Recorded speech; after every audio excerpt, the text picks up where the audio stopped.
क्या आप जानते हैं कि अगर इतिहास का एक छोटा सा फैसला बदल जाता तो आज पूरी दुनिया हिटलर के झंडे के नीचे होती? हाँ, ये सवाल जितना डरावना है उतना ही सच्चाई के करीब भी। वर्ल्ड वॉर II की शुरुआत उस समय हुई जब जर्मनी, जो पहली वर्ल्ड वॉर के बाद पूरी तरह से टूट चुका था, एक नेता के पीछे खड़ा हो गया, एडोल्फ हिटलर। एक सैनिक जो शानदार भाषण देता था, जिसने जनता के दर्द और गुस्से को समझा और कहा, मैं जर्मनी को फिर से महान बनाऊंगा।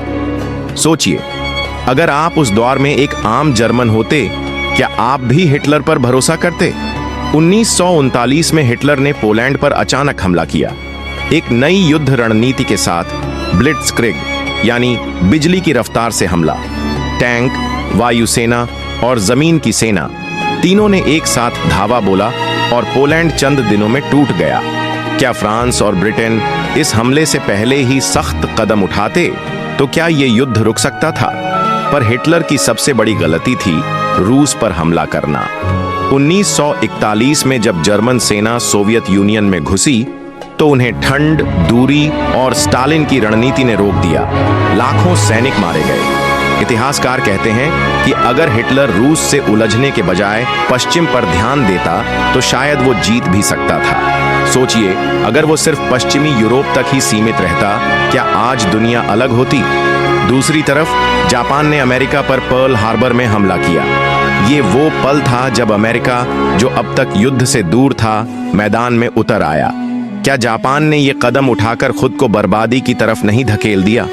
1945 तक युद्ध अपने चरम पर था और तब अमेरिका ने दुनिया के पहले एटम बम गिराए, हिरोशिमा और नागासाकी पर।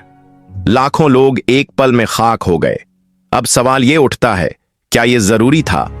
अगर आप अमेरिका के राष्ट्रपति होते, क्या आप ये फैसला लेते? वर्ल्ड वॉर II खत्म हुआ, हिटलर ने आत्महत्या कर ली, जापान ने घुटने टेक दिए और एक नई दुनिया का निर्माण हुआ।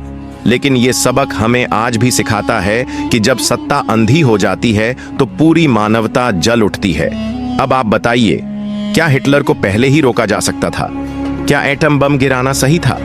और अगर आपको मौका मिले इतिहास का एक मोड़ बदलने का, तो आप क्या बदलते? कमेंट में जरूर लिखें, क्योंकि आपकी सोच ही इस कहानी का अगला अध्याय है।